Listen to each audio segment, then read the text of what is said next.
napenda tufahamu ya kwamba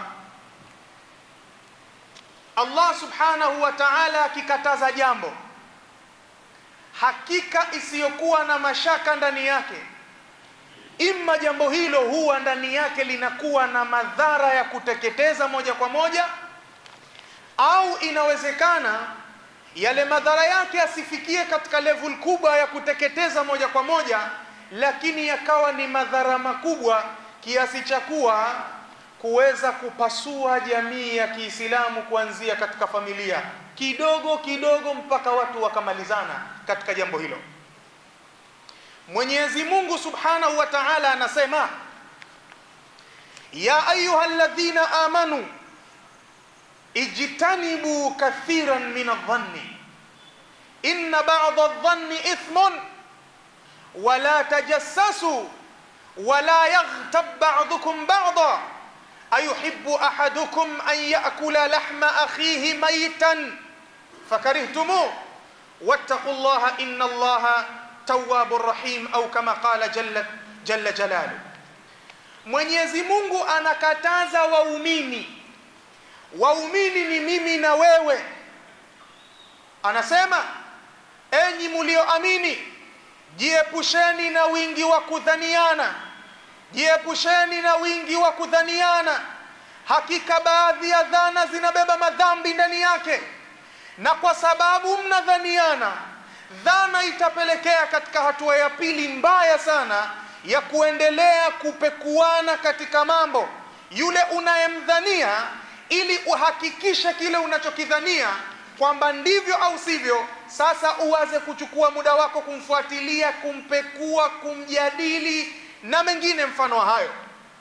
Allah akakataza, wala tajassasu, msifanyiane huo ujasusi, msifuatiliane kisirisiri kwa ajili ya kupekuana aibu zenu, kwa sababu mkifuatiliana kwa sampuli hiyo litatokezea dhara jingine, alghiba. Wala yaghtab ba'dukum ba'dha, wala wasisengenye baadhi yenu kuwasengenya wengine.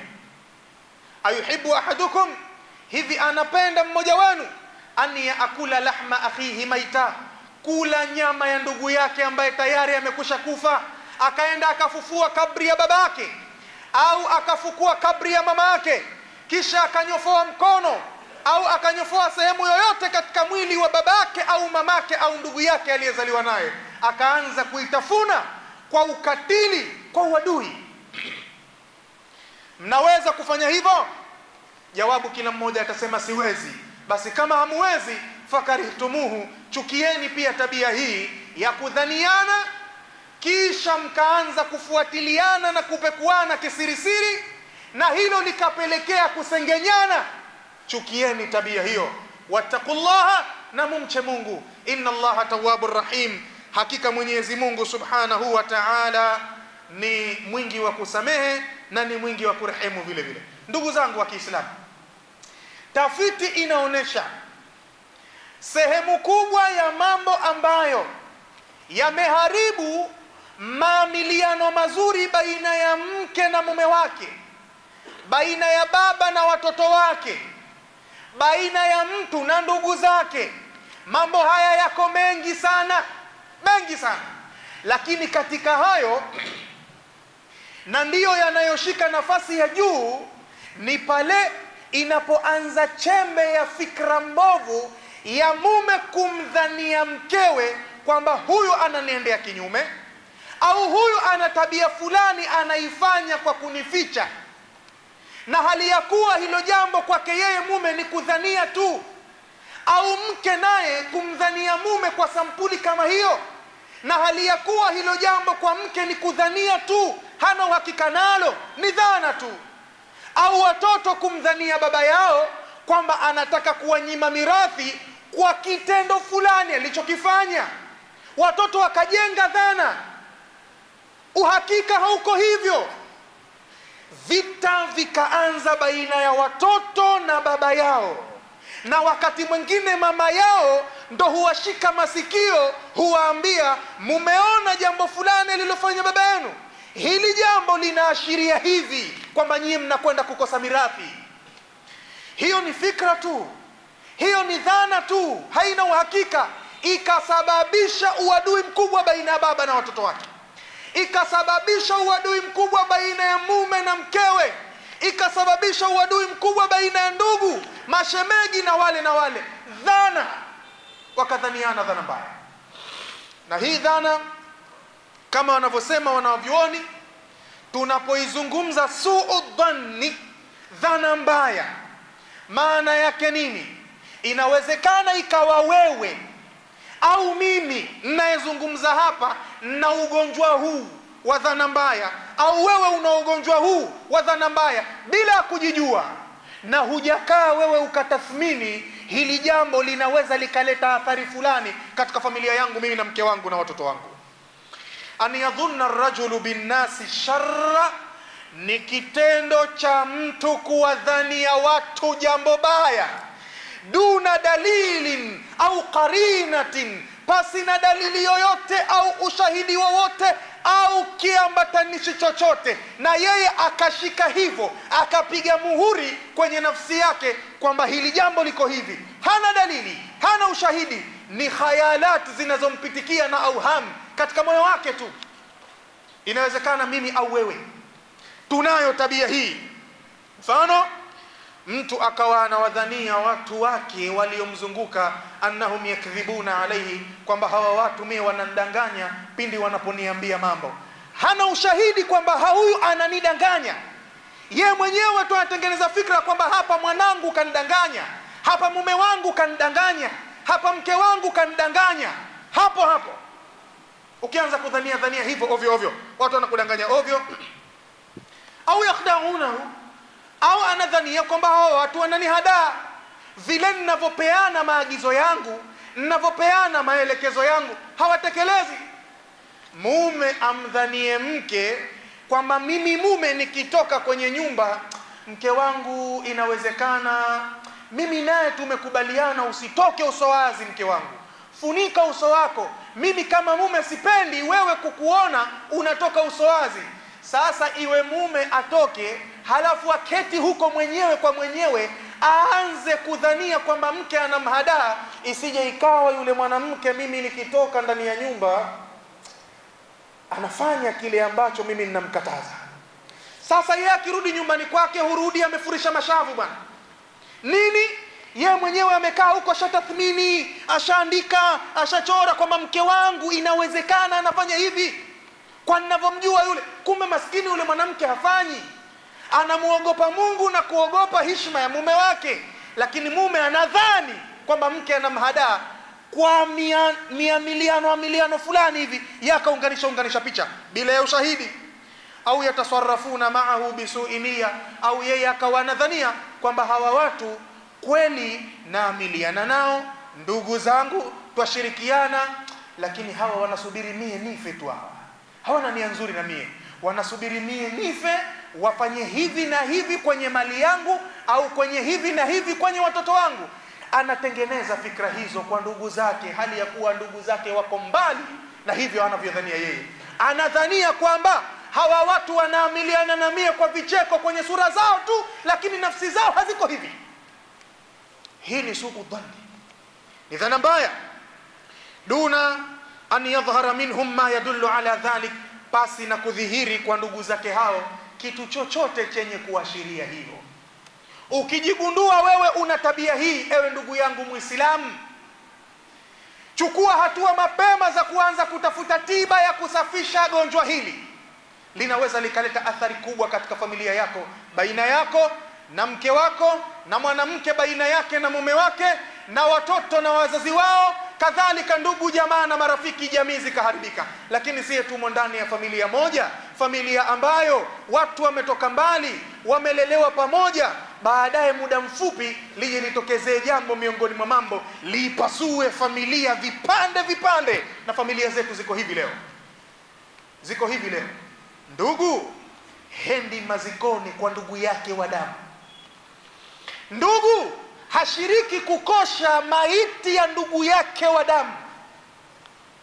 Allahumma awe mwema, awe amehudhuria kwenye pahala anapokoshwa ndugu yake, lakini yuko nje, wameingia watu ajanib ndani ya ghurfatul ghasli, wanamkosha ndugu yake wa damu yeye akiwa yuko nje. Aibu za kaka yake, aibu za ndugu yake wanaziona ajani watu mbali, ikiwa ndugu yuko nje. Shida ni nini? Waliteta. Pengine sababu ya kuteta kwao ni dhania tu kwamba alikuwa anamdhania ule ndugu yake ana hila, ana mipango, ana vitimbi anamwandalia yeye, na pengine kufa kwake asema alhamdulillah, Mungu kamtanguliza ndugu yako huyu ndugu yako.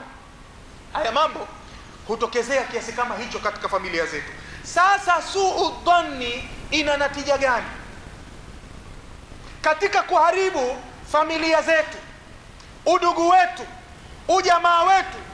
Dhana mbaya hupelekea atasarru fil hukmi, kuwa na maamuzi ya haraka haraka. Mwenye tabia ya kuwa na dhana mbaya za ovyo ovyo, huyu anazalisha ugonjwa mwingine wa hatari sana, kuwa na tabia ya kuhukumu haraka haraka na maamuzi haraka haraka. Na hili nalo wanasema wanawavyuoni, an yahkuma ar-rajulu, ni kule kuhukumu mtu ala al-ashkhasi, kuwahukumu watu wengine, au al-mawaqif, au kuhukumu matukio. Ima kumhukumu mtu kwa dhati yake, au kuhukumu tukio kwa dhati yake, kabla tathabuti, kabla ya kupata uthibitisho, au tahaquqi, au kulihakikisha lile jambo, duna istima'in, basi na kusikiliza chochote, au nadharin kafin fil umuri, au kuangalia mtazamo wenye kutosheleza katika mambo. Kwa sababu ye tayari akilala akiamka anayo fikra yake mbovu kwenye kichwa chake.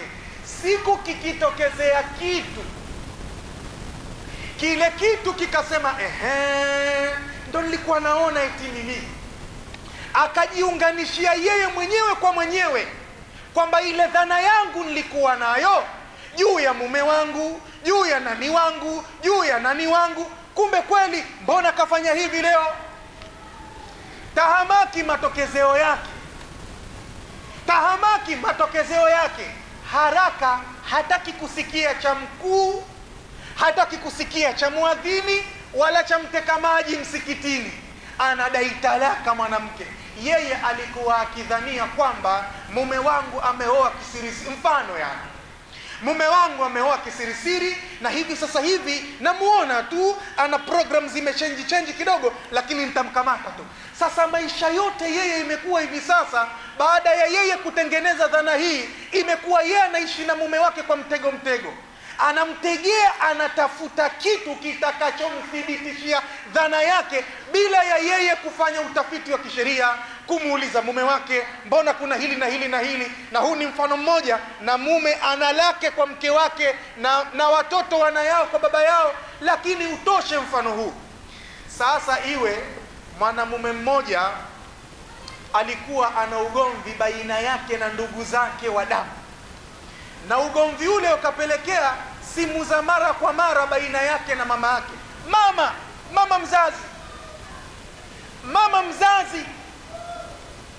Mama mzazi anawasiliana na mwanawe wa kiume kuhusu kesi za ndugu zao kifamilia.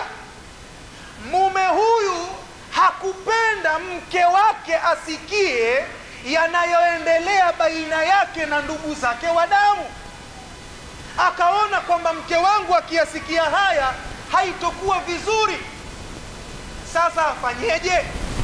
Ikiita simu ainuke pole aende akazungumze na mama yake pembeni. Allahu akbar, Allahu akbar.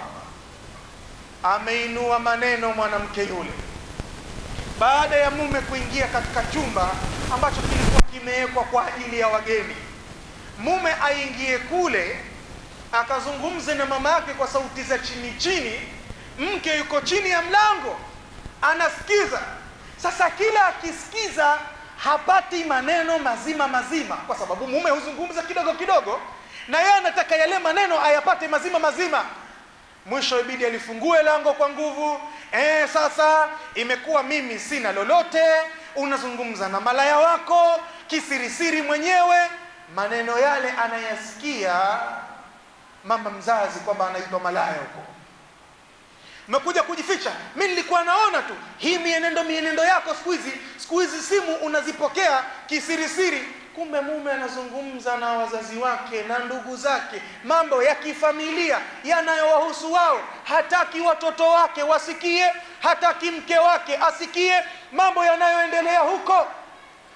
Ikapelekea dhana mbovu kwa mke juu ya mumewe. Sasa matusi makubwa anatukanwa mama mzazi. Malaya wako unazungumza naye, mume maskini akitafuta ya kukatia simu haipati, anatetemeka, mikono imemshtuka hivi. Mke katokezea ghafla, halafu anarusha matusi, mama anayasikia. Kila kitaka kuikata simu hapati, mijitusi inakwenda. Sasa likazalika dhara jingine la mama kuanza kumtia maneno mtoto wake wa kiume, muache huyu mwanamke hafai.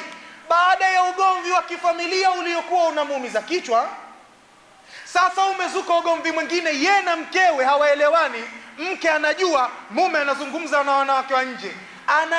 Ana kazi ya kumwelewesha mke mpaka aelewe kwamba huyu hakuwa mwanamke wa nje, na mke hataki kusikia lugha. Mbona uondoke ukajificha huku chumbani? Hataki kusikia lugha.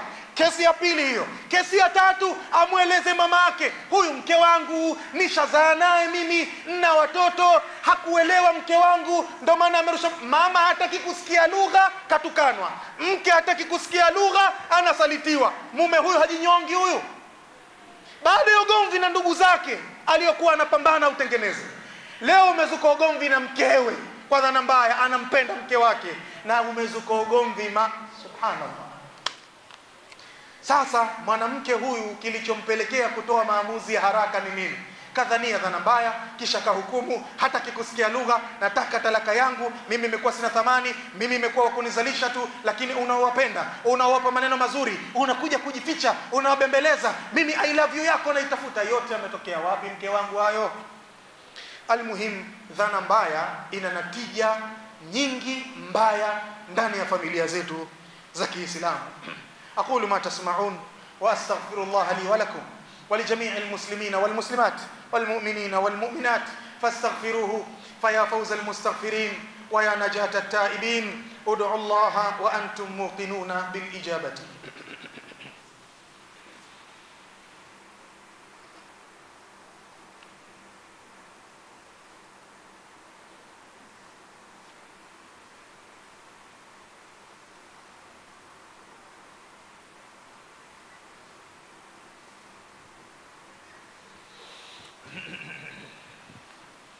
إن الحمد لله نحمده ونستعينه ونستغفره ونسترشده ونعوذ بالله تعالى من شرور أنفسنا وسيئات أعمالنا.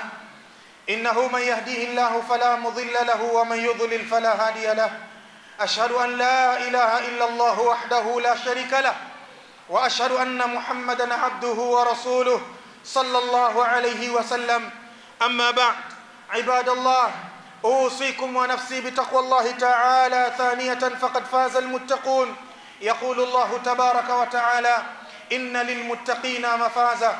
ndugu zangu wa Kiislamu, Allah subhanahu wa ta'ala anasema, ya ayyuhalladhina amanu, enyi mlioamini, in ja'akum fasiqun binaba'in, ikiwa atakujieni mtu fasik akakuleteni habari, fatabayanu, tafuteni uthibitisho wa habari ile kwanza.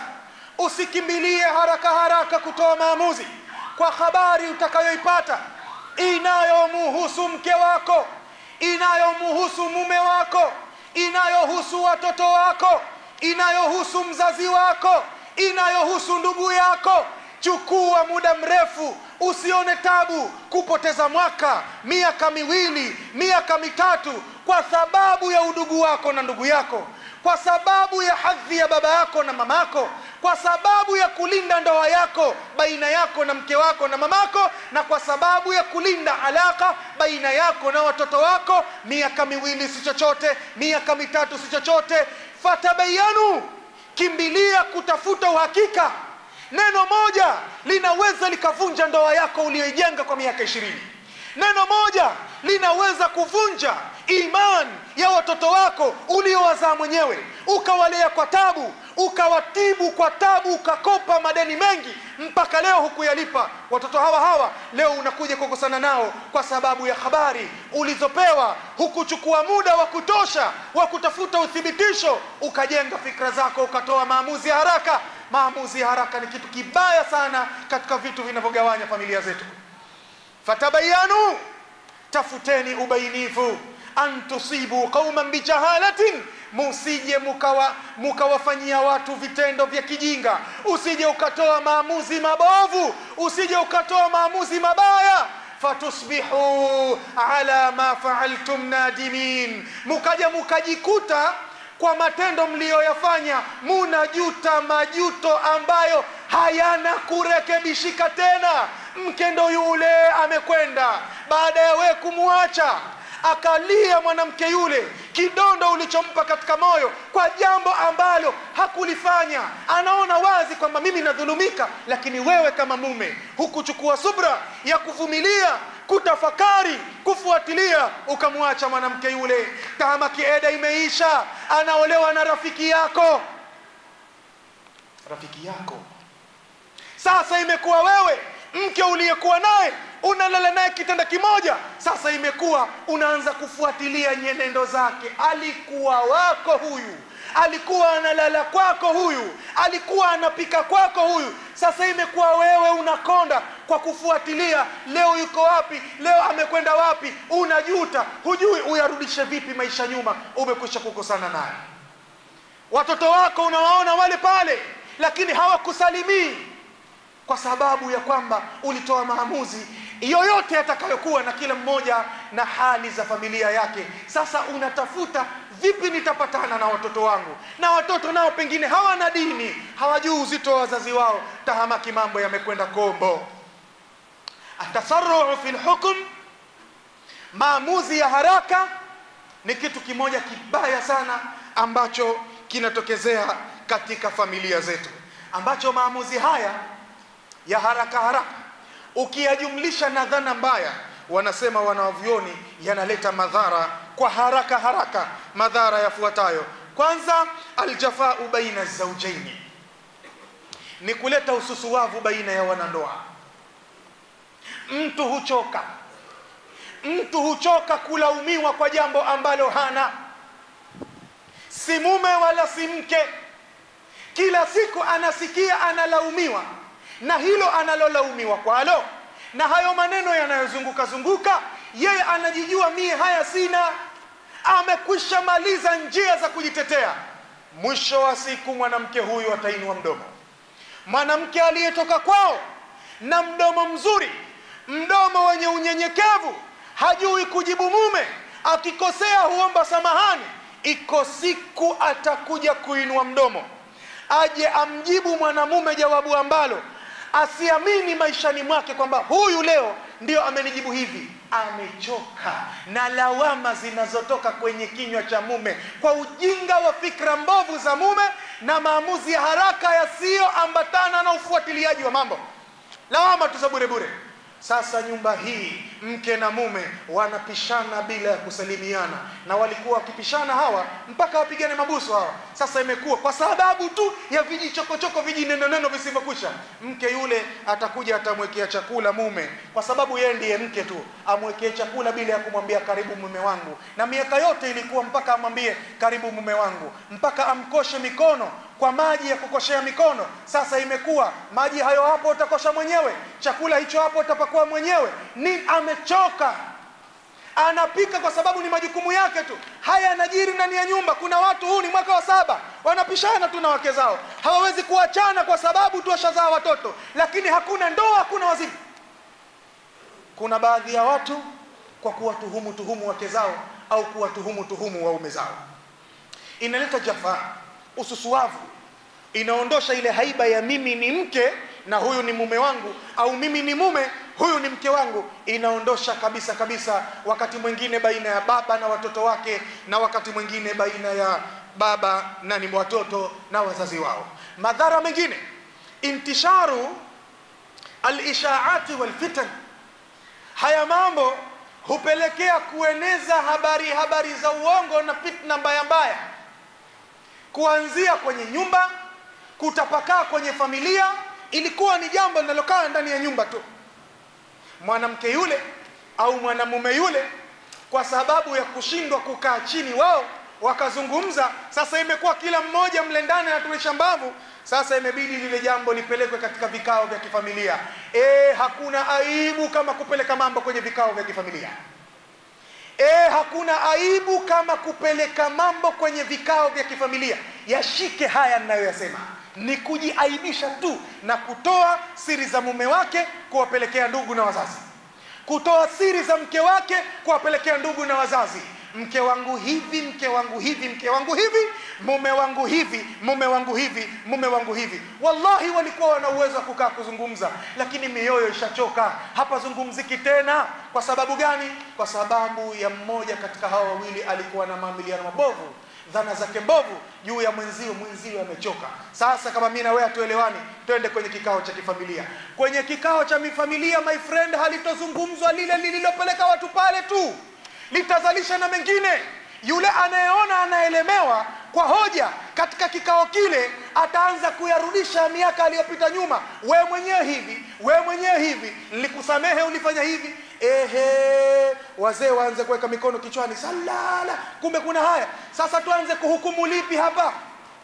Tuhukumu hili mliloleta leo au tuhukumu la mwaka jana au la mwaka juzi? Bwana, hili kikao tukifungia kwanza hichi kikao. Wale walioko pale wanasema sisi hatutoshi kuhukumu kesi za ndoa zenu, tuwaite na wengine. Angalia jambo linavyotapakaa,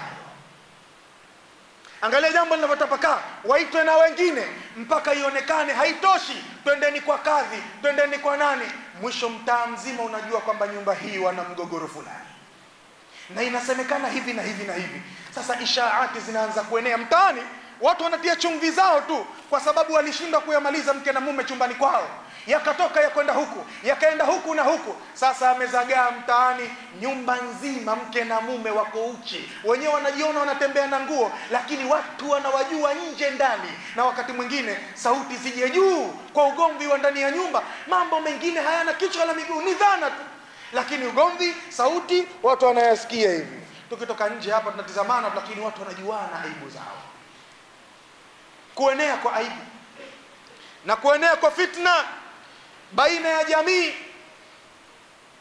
Kadhalik, miongoni mwa madhara yake, ittihamul abriya, ni kuwatuhumu wasiokuwa na makosa. Na Mwenyezi Mungu Subhanahu wa Ta'ala ameahidi ahadi mbaya kwa mtu ambaye atamuudhi mu'min kwa jambo ambalo hakulifanya. Inawezekana mke wako huyo au mume wako huyo au ndugu yako huyo ni muumini wa kweli, wewe unamdhania tu. Vile unavyomdhania unamuudhi, unamnyima raha. Allah anasema walladhina yu'dhuna almu'minina walmu'minat, na wale wanaowaudhi waumini wanaume na waumini wanawake, bighairi maktasabu, kwa jambo ambalo hawakufanya. Wewe unadhania tu, huna uhakika, unamsokota ndugu yako au mke wako au mume wako, unamnyima raha. Jichunge sana wewe. Mwenyezi Mungu anasema faqad ihtamalu buhtanan wa ithman mubina. Hawa watu wamebeba kwanza dhambi ya uzushi na wamebeba dhambi kubwa mbele ya Allah Subhanahu wa Ta'ala kwa kuudhi waja wa Mwenyezi Mungu Subhanahu wa Ta'ala. Haya yanatokezea, na miongoni mwa sababu ni dhana mbaya na kuto kukaa kuyathibitisha mambo kwa kuyafuatilia kama Mwenyezi Mungu Subhanahu wa Ta'ala alivyotutaka. Kadhalika vile vile, jambo la mwisho ni an-nadam wal hasara ad-daimaini au ad-daimataini, ni kuwa na majuto na kuwa na hasara mbili ambazo zinadumu bila ya kuondoka. Fakam min shakhsin asaa adh-dhanna, ni watu wangapi waliharibu dhana, wakawadhania ndugu zao na jamaa zao dhana zilizokuwa mbaya. Thumma nadima ba'da an arafa alhaqiqa, kisha akaja akajuta baada ya kuja kugundua ukweli kwamba ile ilivyokuwa sivyo mambo yalivyo. Na wakati mwingine ukweli unakuja bainika baada ya mtu kufa, hujui uanzie wapi. Wewe na ndugu yako hamkusemeshana mpaka mnazikana, ukweli unagunduka baada ya yeye kufa, unajuta. Kila siku zikenda, wewe na mzazi wako hamjasemeshana mpaka mmezikana. Wangapi washakutana na majuto kama haya? Fasuu dhanni min amradhi alqalbi, kudhaniana dhana mbaya ni katika maradhi makubwa ya moyo. Watasarru fil hukmi, na mtu kuwa na tabia ya kutoa maamuzi ya haraka bila ya kutulia, kufuatilia, kuulizia huku na kule, yakaamua tu baada ya dhana zake zinavyompelekesha. Ukiwa na tabia kutoa maamuzi ya haraka, yadullu ala dha'fi at-tathabbuti wal aqli, hii inajulisha juu ya udhaifu uliokuwa nayo wewe katika kuthibitisha mambo, katika uvumilivu, na kadhalika vile vile katika kutumia akili na busara kwenye kuendea mambo. Falwajib ya ibadallah, jambo la wajibu kwetu sote enyi waja wa Allah, ihsanu dhanni bil akharin, ni kuwa na dhana nzuri kwa waja wa Mwenyezi Mungu Subhanahu wa Ta'ala. Mtume sallallahu alaihi wasallam anasema, dhannu bil mu'minina khaira, wa dhanieni waumini khairi, hususan akiwa ndugu yako, akiwa mke wako, akiwa mzazi wako. Watathabbut, na uwe na tabia ya kuhakikisha mambo. Waltimasil a'dhar, na kuwa na tabia ya kumtafutia mtu udhuru pale unapoona jambo limetokezea ukaliona hili uhakika ni jambo baya limetokezea. Kuwa na tabia ya kumpa mtu udhuru, usiwe na maamuzi haraka. Wakati mwingine sisi tunawahukumu ndugu zetu bila kuwapa udhuru. Imetokezea harusi, tukaitishana michango katika familia, fulani hakuchangia kwenye harusi ya fulani iliyopita, na harusi hii nayo vile vile tunamwambia, anasema hana mchango wa kutoa, na pengine ni kweli maisha yake ni magumu kwa wakati ule na wakati huu, hana cha kutoa kwa ajili ya mchango wa harusi au mchango wa mazishi au mchango fulani. Sisi tushindwe kumpa udhuru, kutafuta udhuru kwa ndugu yetu katika familia? Sisi ndo tuanze kukusanyana watu watatu, tuanze kumjadili kwa mabaya. Hivi nyinyi mnamhisi huyu yukoje sasa hivi? Manake huyu alikuwa ni mzuri kabla ya kuoa, anashiriki kwenye mambo ya harusi, kwenye mambo ya misiba, anashiriki vizuri. Sasa ashaoa huyu, baada ya kuoa tu kila akidaiwa mchango hana. Mke siye yule. Sasa kosa linaanza kuondoka kwa ndugu yao, linahamia kwa mke maskini, mtoto wa watu, hana kosa lolote. Sasa ndugu wa huyu mume wanaanza kutiana sumu kwamba mke anatuharibia ndugu yetu. Sasa kila akipatacho upeleka kwa mke. Sivyo mambo yalivyo, kumbe riziki yake ni ngumu. Hii ni kwa sababu hatupeani udhuru. Hii ni kwa sababu hatudhaniani mazuri. Hii ni kwa sababu hatuna tabia ya kuvumiliana na kuulizana hali mpaka inapelekea kutoleana maamuzi ya haraka. Sasa ndugu wanakosana na ndugu yao kwa sababu ndugu anaona hawa wanamdhulumu mke wangu bila ya kosa lolote. Mke wangu akienda kwetu kwenye harusi au kwenye maziko, sasa hapewi bashasha, akirudi hunilalamikia mimi, mume wangu nimewakosa nini mimi? Ndugu zako hawakumwambia, kumbe wao wanamjadili. Sasa mume akosana na ndugu zake kwa sababu wanavyoamiliana na mkewe, na hivyo hivyo wale wanazidi kumuona huyu mume, huyu mke anamroga ndugu yetu, mbona kila siku anazidi anakuwa mbaya? Kwa sababu nyinyi muamiliana vibaya na mke wake, kipenzi chake, mkalia nyonga yake. Huyu ndo anomkama maziwa usiku, nyinyi hamumkami. Huyu ndo anompa usingizi, huyu ndo anomfanya jione yeye ndo mfalme kuliko watu wote, kumbe ni poyoyo tu, hana chochote, lakini hujiona ni mvuli sawa sawa huyu. Sasa nyinyi mwamuudhi, mwamnyima ule usingizi wake.